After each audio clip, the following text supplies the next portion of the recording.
My name is Mirelle Arden. I was 46 years old when I began noticing the man with the silver watch. Every morning at exactly 7:15, he walked into my flower shop carrying the same calm expression and the same quiet sadness in his eyes. He always wore dark coats, even when spring arrived, always paid in cash. Always bought fresh white lily and never stayed longer than 2 minutes. For 11 months, I knew almost nothing about him. I only knew the routine. The bell above the door would ring softly. He would step inside. The scent of damp pavement and cold air would follow him through the entrance. Then his eyes would scan the bouquets carefully, as if flowers require serious consideration. "Good morning," I say. "Morning," he'd answer. Then he would choose the lilies, always lilies. At first, I assumed it was romantic. Men bought flowers for wives after arguments. For anniversaries, they forgot until the last minute. For women, they were trying desperately not to lose.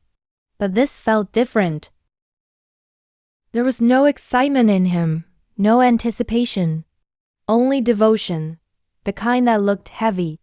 My flower shop sat on the corner of Belmore Street in a sleepy coastal town in Oregon where tourists only came during summer. The store had belonged to my mother before cancer took her 6 years earlier. After her funeral, I kept the shop running mostly because I didn't know what else to do with my life. My marriage had ended 2 years before that. No betrayal. No dramatic explosion. Just silence that grew thicker every year until my husband finally admitted he had fallen in love with someone younger from his office. 23 years together reduced to a conversation over reheated soup. After he left, I stopped expecting much from life. The shop became routine, predictable, safe, until the man with the silver watch arrived. His name, I learned eventually, was Corvin Vale. I discovered it accidentally when he forgot his receipt one rainy Tuesday morning. The name suited him somehow, sharp, reserved, unforgettable. He looked around 55, tall, broad shoulders. Dark hair streaked heavily with gray near the temples.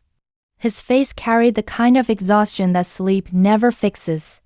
And every single morning, he bought lily. One day my assistant, Uni, leaned toward the window after he left. "That man is in love with a ghost," she whispered. I laughed softly. "What makes you say that? Nobody looks that sad buying flowers for the living." The comment stayed with me all day. Because she was right. Weeks passed, then months. Winter slowly softened into spring, and somehow Corvin became part of my mornings. I started preparing the lele before he arrived. He noticed on the third day.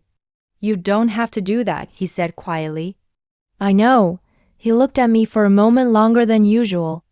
That was the first time I saw warmth in his eyes. After that, small conversations began appearing between us like cautious cracks in ice. "Storm coming tonight. The harbor looked beautiful this morning. You changed the window display." Tiny things. Meaningless things. But when someone has been lonely long enough, even meaningless things start feeling important.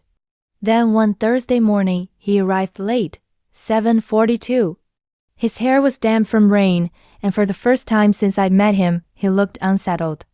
"You're late," I said before thinking. He stared at me with faint surprise. Then slowly, incredibly, he smiled. It changed his entire face. I didn't realize anyone noticed. The strange thing was how deeply that sentence affected me, because I understood it. I understood what it meant to move through life feeling invisible. After that morning, I found myself waiting for him in ways I didn't want to admit. I noticed the sound of his footsteps outside before the bell even rang. I noticed which days he seemed tired, which mornings his shoulders looked heavier. And I hated myself slightly for caring. Because I was too old to romanticize strangers, too experienced to invent fantasies. Still, loneliness makes fools out of people. One evening, After closing the shop, I saw him across the street standing beside a black sedan. He wasn't getting inside. He was just looking at the flower shop window. At me, for one suspended second, neither of us moved. Then he nodded once before entering the car and driving away. I barely slept that night. The next morning, he arrived carrying something unusual. A second bouquet. These are for you, he said. I blinked. For me? They looked lonely sitting there. I laughed before I could stop myself. The bouquet held pale blue hydrangeas mixed with wild lavender. Beautiful, thoughtful, unexpected. No one's bought me flowers in years, I admitted. Something flickered in his expression then. Not pity, something sadder. People stop doing important things when they assume there'll always be more time. Neither of us spoke after that. But when he left, my chest felt strangely tight. That evening, I placed the hydrangeas on my kitchen table and stared at them while eating dinner alone. And for the first time in years, my house didn't feel entirely empty. 3 days later, Corvin didn't come. At first I told myself it meant nothing. People traveled. People got busy. But 7:15 came and went. No bell. No Lily. No quiet voice saying good morning. By noon, I was distracted enough to slice my finger while trimming rose stems. Uni noticed immediately. You like him, she said. I barely know him. You wait for him every morning like a woman in a romance novel. I rolled my eyes. But heat climbed my neck. The truth embarrassed me. Because she wasn't entirely wrong. The next day he still didn't come, neither the next. By the fourth morning, something painful had settled beneath my ribs. Not heartbreak. You can't call it heartbreak when nothing ever happened. But grief has strange shapes sometimes. Then, on the fifth day, the bell finally rang. I looked up too fast. Corvin stood there looking exhausted. There were dark circles beneath his eyes, and his coat hung crookedly like he hadn't slept properly in days. Relief hit me so suddenly it almost made me angry. You disappeared, I said. His expression shifted slightly. I didn't realize anyone noticed. This time, when he repeated the sentence, it sounded different, softer, personal. I handed him the lilies carefully. You okay? For several seconds, he simply stared at the flowers. Then he surprised me. No, he admitted quietly. The honesty in that single word pierced straight through me. He looked like a man carrying something unbearably heavy alone. Before I could stop myself, I said, "There's fresh coffee in the back." He hesitated, then nodded. That morning became the first time Corvin Vale stayed longer than 2 minutes.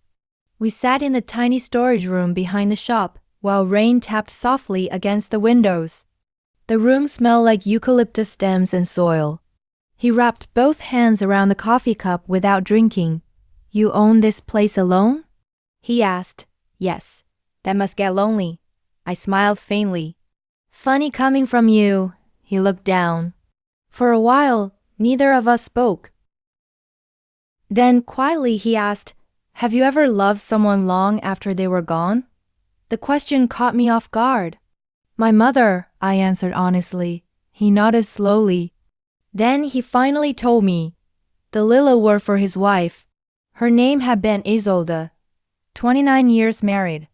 She died 11 months earlier from a brain aneurysm while reading on their living room couch. 1 minute she was talking to me, he said softly. Next minute she was gone. The room suddenly felt impossibly still. She loved Lily, he continued. I used to bring them home every Friday after work. Didn't matter how busy life got. I never stopped. His jaw tightened slightly, so after she died, I kept buying them. I swallowed hard. Where do you take them? To the cemetery. The answer landed heavily between us. Then he looked directly at me. But that's not the whole reason. Something shifted in the air. I felt it instantly. For the first few months after she died, he said carefully, Your shop was the only place that didn't feel cold. I couldn't speak. You smiled at me every morning, even when I barely answered. You remembered what flowers I needed. You talked to me like I still existed, his voice roughened slightly. And after a while, I think I kept coming because of you too. My heart stumbled painfully inside my chest. At 46, I thought I was too old for moments like that, too practical, too damaged. But grief and loneliness crack people open in unexpected places. I didn't mean for that to happen, he said quietly. Neither did I. The words escaped before fear could stop them. He stared at me for a long moment. Then slowly, carefully, he smiled again. And somehow that smile felt more intimate than touching. After that morning, everything changed quietly. Not dramatically, not all at once, but gradually like sunrise creeping across dark water. Corvin began staying longer. Sometimes he helped unload flower deliveries before opening hours. Sometimes he brought pastries from the bakery near the marina. Sometimes we simply talked while I arranged bouquets. I learned he had once been an architect, that he played piano badly but enthusiastically, that he hated crowded restaurants and loved old bookstores. And little by little, I stopped feeling invisible too. One evening after closing, he asked if I wanted to walk along the harbor. The sky glowed amber over the water. Fishing boats rocked gently against their docks while gulls circled overhead. We walked slowly beside the shoreline without touching. I haven't done this with anyone in years, I admitted. Neither have I. Then, after a pause, he said something I never forgot. People think love disappears with age. But I think it becomes more frightening. Why? Because you finally understand how much can be lost. The honesty of it nearly unraveled me. By the time we reached the end of the pier, our hands had found each other naturally. No dramatic moment, no hesitation. Just warmth, human warmth after years of cold. For the first time since my divorce, I didn't feel abandoned by life anymore. Weeks turned into months. The town noticed us eventually. Uni looked unbearably smug. You're glowing, she announced one morning. I am not. You rearranged the peonies twice because you were smiling at your own reflection. I threw a ribbon at her. But secretly, I knew she was right. Something inside me had come alive again, not youthful fantasy. Something quieter, safer, real. Then one October morning, Corvin entered the shop carrying no lily at all. Instead, he held a small velvet box. My stomach flipped instantly. He approached slowly, nervous in a way I had never seen before. I need you to understand something first, he said. I couldn't breathe properly. I will always love Isolde. The words hurt more than I expected. Maybe he saw it in my face because he immediately stepped closer. But loving her never took anything away from loving you. Tears burned unexpectedly behind my eyes. You taught me something I thought life was finished teaching me, he whispered. What?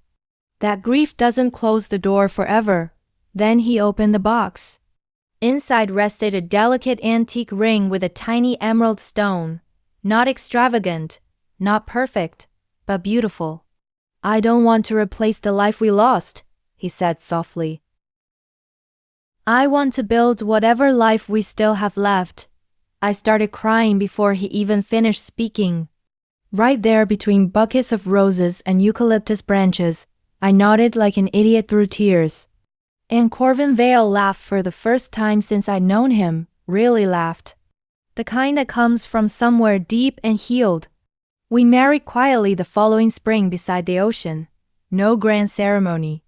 Just close friends, sea wind, and white lily resting near the altar. Not as symbols of grief anymore, but remembrance. Because love doesn't disappear when someone dies. And loving again is not betrayal, it is proof the heart survives. Sometimes, I still unlock the flower shop before sunrise and think about the first morning Corvin walked through that door. How close we came to remaining strangers forever. Two lonely people standing inches away from a second chance without realizing it. Now every morning, he still brings me flowers. Not because he's afraid of running out of time, but because he understands exactly how precious ordinary mornings become once life teaches you they are never guaranteed. And sometimes, while opening the shop together, I catch him watching me with that same quiet expression he wore during those first months. Only now the sadness is gone. Now it looks like gratitude. And honestly, I think mine probably does too. 3 years after Corvin first walked into my flower shop, I stopped fearing silence. Not because life became perfect, but because silence no longer meant loneliness, it meant peace. Some mornings, we opened the shop together before sunrise while the town still slept beneath a blanket of gray coastal fog. Corvin would carry fresh buckets from the delivery truck while I arranged stems behind the counter with sleepy hands wrapped around coffee. And almost every single time, he would pause beside me for no reason except to touch my shoulder gently as he passed. Tiny gestures. But after surviving years of emotional emptiness, tiny gestures become everything. One November morning, I found him standing outside the shop before opening hours, staring at the ocean across the street. The wind moved through his silvering hair while his hands rested inside his coat pockets. "You okay?" I asked softly. He smiled without looking at me. "Yeah." But something in his voice felt distant. Older grief has a sound to it. Quiet, controlled, heavy in places people try hard to hide. I walked beside him. "What is it?"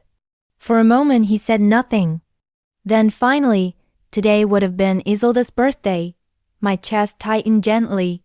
Even after all this time, moments like that still arrived unexpectedly for him. Little ambushes of memory. I slipped my hand into his. "You want to visit her?" He looked at me carefully, almost cautiously, as if afraid the answer might hurt me. But it didn't.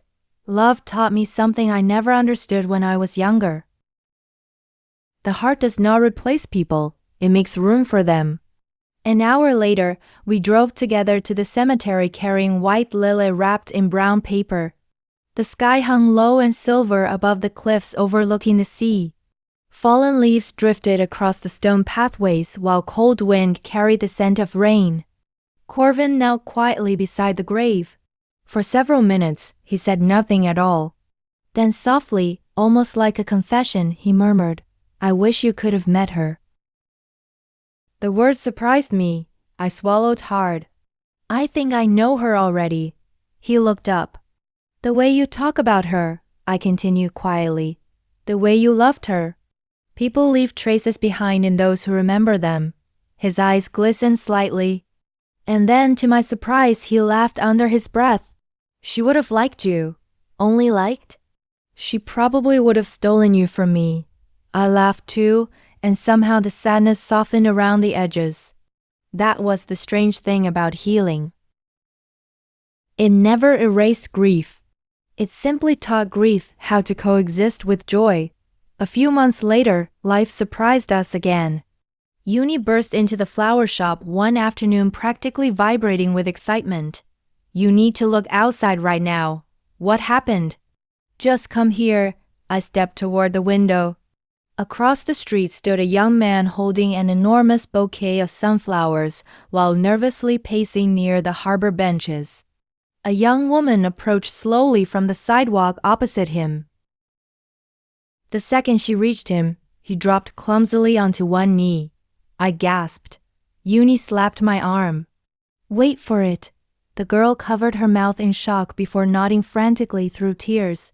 People nearby immediately began clapping. And then I noticed something else. The bouquet. Sunflowers mixed with pale blue hydrangeas. My flowers. Corvin appeared beside me carrying a crate and followed my gaze outside. "They came in yesterday asking which flowers represented second chances," he said quietly. I turned toward him slowly. "And what did you tell them?" His eyes settled gently on mine. that sometimes love returns to people after they stop expecting it. I nearly cried right there beside the register. At 49 years old, I had honestly believed my life was already finished in the ways that mattered. Not physically, but emotionally. I thought romance belonged to younger women with smooth skin and unbroken hearts. I thought passion expired with age. I thought once life disappointed you badly enough, you simply learned to survive instead of hope. I was wrong. Love at this age feels different, less careless, less selfish, more intentional. You stop falling for fantasy and start falling for kindness, for consistency. For the person who notices when your hands ache after a long day arranging flowers. For the man who warms your side of the bed before you climb in during winter nights. For the person who understands your grief without needing it explained. One rainy evening near Christmas, Corvin and I stayed late decorating the shop windows with lights and garlands. The town glowed softly outside beneath falling rain. At some point, holiday music began playing quietly from the old radio near the counter. I was reaching for ribbon when Corvin suddenly held out his hand. I blinked. "What are you doing?" "Dancing with my wife, in the middle of the shop?" "Exactly." I laughed so hard I nearly dropped the ribbon spool. "We're too old for this." "That's the best part," he said. "Nobody can stop us anymore." So right there between poinsettias and candle displays, we danced slowly beneath golden lights while rain tapped against the windows. No audience, no elegance. Just two people who found each other after life had already broken them both apart once. And somehow that made it more beautiful. Later that night, while locking the front door, Corvin looked at me with that same quiet expression I remembered from the beginning. Only now I understood it completely. It wasn't sadness. It was gratitude mixed with fear. The fear people feel when they finally find something worth losing again. He brushed his thumb gently against my hand. "You know," he murmured, "for almost a year I walked into this shop believing my life was over." Emotion tightened painfully in my throat. "And now?" I whispered. He smiled softly. "Now I rush home because you're here." I kissed him before he could say anything else. Because some moments are too full for words. And sometimes I think that's the real lesson hidden inside love. Not grand gestures, not perfect timing, not dramatic passion. Just finding someone whose presence makes ordinary life feel meaningful again. Someone who walks beside you after the storms. Someone who stays. So if you're reading this while grieving someone, while healing from betrayal, while feeling invisible because life didn't unfold the way you imagined, please remember this. Your story is not automatically over simply because something beautiful ended. Sometimes life waits until later to bring the right people into your path. Sometimes the heart blooms twice. And sometimes the person who changes everything is simply the quiet stranger who walks through your door every morning carrying flowers. If this story touched your heart, comment below and tell me, do you believe love can find us again later in life? And if you enjoyed this story, don't forget to like, subscribe, and share it with someone who still believes in second chances.